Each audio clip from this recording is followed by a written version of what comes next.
जय भीम सर्वांना. मी स्वप्नील राजेंद्र जवळीकर, वंचित बहुजन आघाडी कुर्ला. समाज माध्यमांवरती आणि बाळासाहेबांवरती लिहिणारे जे काही तरुण आहेत की बाळासाहेब आंबेडकर आम्हाला संधी देत नाहीत, तर मुळात कशा पद्धतीची संधी बाळासाहेबांकडून तुम्ही अपेक्षित करताय? बाळासाहेब आंबेडकरांनी महाराष्ट्रभरात अनेक तरुणांना संधी दिलेली आहे. त्यातला एक मी स्वतः आहे. वयाच्या 26व्या वर्षी बाळासाहेबांनी मला विधानसभेची उमेदवारी दिली. तसेच भांडुप या ठिकाणीवरून स्नेहल सोनी यांना उमेदवारी दिली. तर मागच्याच 2 आठवड्यापूर्वी त्यांना मुंबईची महिला आघाडीपदी त्यांची नियुक्ती बाळासाहेब आंबेडकरांनी केली. असंख्य लोक आहेत. अकोल्यामधनं 27व्या वर्षी समाज कल्याण सभापती बाळासाहेब आंबेडकरांनी केलंय. किंवा महाराष्ट्रभरातल्या मागच्या निवडणुकांमधली आपण जर यादी तपासली, त्याच्यामध्ये जवळपास 40% तरुण उमेदवार होते ज्यांनी स्वतःच्या मतदारसंघात मागच्या 5 वर्ष 10 वर्ष काम केलेलं आहे. अशा तरुणांना बाळासाहेबांनी संधी दिली. आपण स्वतः आपली संघटना, आपला पक्ष, आपली संस्था, आपलं मंडळ, आपली स्वतःची दुकानदारी चालू ठेवता. त्या दुकानदारीत ज्यावेळेस तुमचं लॉस होतं किंवा फ्रस्ट्रेशन तुमच्या पदरात पडतं, त्यावेळेस तुम्ही बाळासाहेबांवरती आरोप करता की बाळासाहेब आंबेडकर आम्हाला संधी देत नाहीत.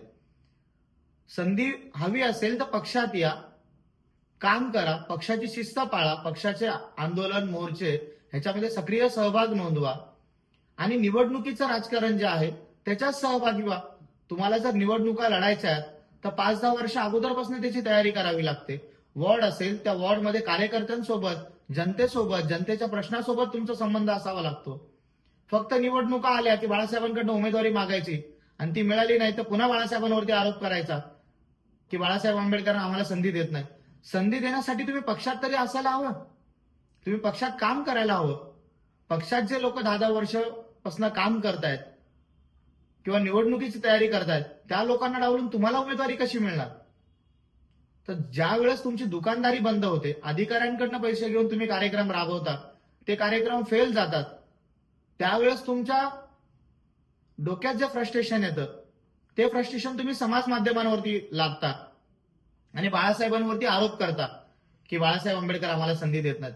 संधी द्यायची म्हणजे काय? बाळासाहेबांनी तुम्हाला चमच्याने दूध पाजायचं? संधी म्हणजे नक्की काय? तर तुम्ही स्वतः पक्षात यायला पाहिजे, काम करायला पाहिजे, स्वतःचं नेतृत्व स्वतः सिद्ध करायला हवंय. बाळासाहेब आंबेडकरांना काय अगोदरच्या पिढीतल्या लोकांनी काय नेता म्हणून घोषित केलं होतं का?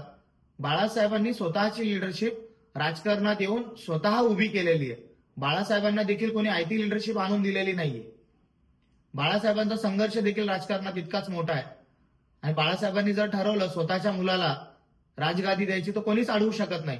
परंतु आदरणीय सुजातदादा आंबेडकर देखील रस्त्यावरती, सभांमध्ये किंवा पक्षाच्या कुठल्याही कृती कार्यक्रमांमध्ये एक सामान्य कार्यकर्त्यांसारखं काम करतायत. स्वतःला युवा नेता कधीच म्हणून घेत नाहीत किंवा स्वतःचं नेतृत्व इतरांवरती लादत नाहीयेत. ते स्वतः काम करतायत. मागच्या निवडणुकांमध्ये पक्षाची सगळ्या पद्धतीची धुरा त्यांनी सांभाळली आणि आता देखील ते चांगल्या पद्धतीने जितकं जमेल तितक्या पद्धतीने महाराष्ट्र आणि भारतभर फिरायचा प्रयत्न करतायत. परंतु ते स्वतः कधी मला किंवा पक्षाला आणि बाळासाहेबांना त्यांनी असं म्हणलं नाही की मला निवडणूक लढायची आहे आणि मला संधी द्या म्हणून. सुजातदादा स्वतः एक सामान्य कार्यकर्त्यांसारखं काम करतायत. स्वतःचं नेतृत्व ते स्वतः सिद्ध करतायत आणि ते जनतेला दिसतंय. इथल्या बहुजन समाजाला ते दिसतंय. समाज माध्यमांमध्ये प्रसिद्धीसाठी काही वक्तव्य ते कधी करत नाही. प्रत्येक वक्तव्याला आणि त्यांच्या प्रत्येक शब्दाला काही ना काहीतरी मांडणी असते, आखणी असते, काहीतरी इतिहास असतो. त्याच्याशिवाय ते बोलत नाही. परंतु आपण दिसला कॅमेरा की उठसूट काही बोल, आंबेडकरी कुटुंबावरती टीका कर, आंबेडकरी समाजावरती टीका कर, आंबेडकरी नेत्यांवरती टीका कर. ह्याच्यानं आपलं राजकारण उभं राहणार नाही. राजकारण उभा करण्यासाठी आपले मतदारसंघ बांधावे लागतील, त्या ठिकाणचे प्रश्न सोडवावे लागतील, पक्षाचा शिस्त आपल्याला पाळावी लागेल, पक्ष नेतृत्वाचा आदेश आपल्याला मान्य करावा लागेल. त्यावेळेस तुम्हाला नेतृत्वाची संधी मिळते. फक्त सोशल मीडियावरती लिहून संधी मिळत नाही. तर मी तुम्हा सर्व तरुणांना विनंती करतोय की आदरणीय बाळासाहेब आंबेडकर हे इथल्या तरुणांना संधी देण्यासाठी कायम खुले दरवाजे करून बसलेले आहेत.